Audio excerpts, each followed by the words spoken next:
दोस्तों, आयुर्वेद के अनुसार शारीरिक दोष और मानसिक दोष बताए गए हैं जो आपके शरीर की बीमारियों व्याधियों के लिए जिम्मेदार होता है और आपके अच्छे स्वास्थ्य के लिए भी जिम्मेदार होता है।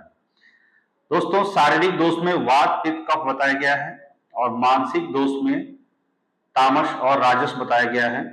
इन्हीं दोषों की चर्चा आज के वीडियो में हम करेंगे। तो दोस्तों, वीडियो शुरू करने से पहले आपसे एक रिक्वेस्ट है कि अगर आप चैनल को सब्सक्राइब नहीं किए हैं तो चैनल को सब्सक्राइब कर लें और ज्यादा से ज्यादा अपने दोस्तों में शेयर करें, जानने वालों में शेयर करें, ताकि सरल सामान्य भाषा में आयुर्वेद और आयुर्वेद से जुड़े हुए तथ्यों को लोग जान सकें और उससे लाभ ले सकें।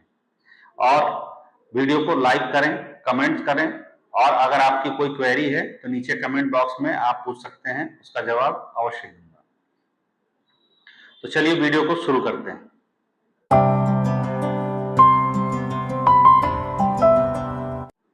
वात पित्त कफ अर्थात आपके शरीर में जो दोष पाए जाते हैं, जिनके कारण से आपके शरीर की संरचना, आपकी प्रकृति और आपके स्वास्थ्य, काफी चीजें इस पर डिपेंडेंट होती हैं।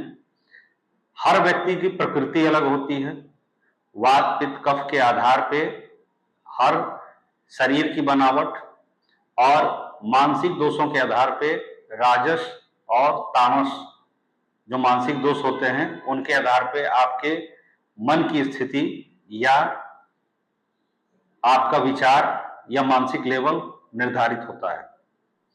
दोस्तों, वात का स्थान जो बताया गया है, हृदय और नाभि के नीचे का हिस्सा जो आपके शरीर में होता है वो वात का स्थान होता है और हृदय और नाभि के बीच का जो हिस्सा होता है वो पित्त का स्थान बताया गया है और हृदय और नाभि के ऊपर का स्थान कफ का बताया गया है। दोस्तों, बाल्यावस्था में कफ का काल बताया गया है और किशोरा और युवावस्था में पित्त का काल बताया गया है और वृद्धावस्था में यानी जरावस्था में, ओल्ड एज में वात का काल बताया गया है।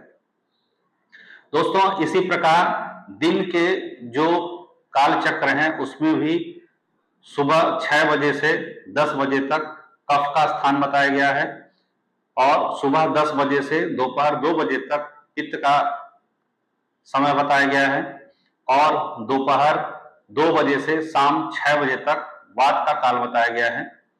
इसी प्रकार शाम 6 बजे से रात्रि 10 बजे तक कफ का काल बताया गया है और रात्रि 10 बजे से सुबह 2 बजे तक पित्त का काल बताया गया है और सुबह 2 बजे से 6 AM तक आपका वात का काल बताया गया है। दोस्तों, वात पित्त कफ इन तीनों दोषों के साम्य अवस्था को ही प्रकृत अवस्था कहते हैं, जिससे देह का धारण होता है, यानी आपके शरीर की संरचना और क्रियान्वयन इन तीनों दोषों के आधार पे ही, इनकी साम्य अवस्था पे ही डिपेंड करती है कि आपका स्वास्थ्य कैसा रहेगा। अगर ये विषम अवस्था को प्राप्त करते हैं, यानी जिसे वैकृत अवस्था कहा गया है, ये रोग का कारण बनता है और आपके शरीर में तमाम व्याधियां होती हैं। कफ के दोष की वृद्धि से या कफ का दोष बिगड़ने से कफ जन्य विकार होते हैं या कफ से रिलेटेड जितनी भी डिजीज होती हैं वो होती हैं। पित्त दोष बिगड़ने से पित्त रिलेटेड जितनी बीमारियां होती हैं वो इंसान को होती हैं और वात बिगड़ने से वात से संबंधित जितनी बीमारियां होती हैं वो मनुष्य को होती हैं।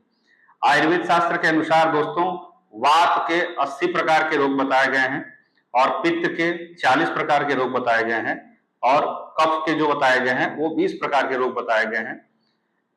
इस प्रकार हमें ये ज्ञात होता है कि सबसे विकट परिस्थिति वात दोष के बिगड़ने से होती है। सबसे ज्यादा रोगों की संख्या वात की ही बताई गई है और शास्त्र में ये वर्णन आता है कि अगर वात की स्थिति साम्य हो, अगर वात साम्य अवस्था में हो तो कफ और पित्त की भी स्थिति लगभग साम्य अवस्था में रहती है। ज्यादातर बीमारियां वात के दूषित होने की वजह से होती हैं। यही कारण है कि वृद्धावस्था में ऐसे जटिल और ना इलाज हो पाने वाली बीमारियां होती हैं जिनको असाध्य रोग कहा गया है, जैसे संधिवात, आमवात, अस्थिवात और तमाम तरह के साटिका, गठिया और जिसको हम न्यूरोलॉजिकल डिसऑर्डर करते हैं, जैसे पार्किंसन डिजीज हो गया, अल्जाइमर हो गया, मानसिक रोग हो गए, ये सब ज्यादातर इसीलिए वृद्धावस्था में पाए जाते हैं, क्योंकि वो वात का काल भी होता है और शरीर में वात की वृद्धि भी वृद्धावस्था में होती है। दोस्तों, यही कारण है कि युवावस्था में पित्त का काल होने की वजह से आपके शरीर में ऊष्मा की अधिकता होती है। पित्त अर्थात अग्नि की अधिकता होने की वजह से तमाम मुहासे, पिंपल्स या स्किन रिलेटेड डिसीज जो भी होती हैं वो युवावस्था में ज्यादा होता है, यही कारण है। दोस्तों, बाल्यावस्था में कफ की अधिकता होने की वजह से या कफ का काल होने की वजह से बच्चों में निमोनिया और लंग से रिलेटेड और कफ, फीवर और ये सब सामान्य रूप से ये बीमारियां होती हैं। अगर आयुर्वेद शास्त्र की माने तो ये पहले से ही विदित होता है कि किस अवस्था में कौन सी बीमारियां ज्यादातर पाई जाती हैं। हमारे ऋषियों ने आयुर्वेद का रिसर्च करके और ये सब सारी चीजें शास्त्र में एकत्रित करके संग्रहित किया हुआ है, जिसका ज्ञान हमें आयुर्वेद शास्त्र से मिलता है। तमाम ऐसे शास्त्र हैं, अष्टांग संग्रह, चरक संहिता, सुश्रुत संहिता और आर्य संहिता, अष्टांग हृदय, तमाम ऐसी संहिताएं हैं जिसको पढ़ने के बाद ये प्रतीत होता है कि आयुर्वेद से बेहतर जीवन शैली जीने के लिए कोई पद्धति नहीं है। स्वस्थ रहने का तरीका आपको आयुर्वेद में सिखाया जाता है।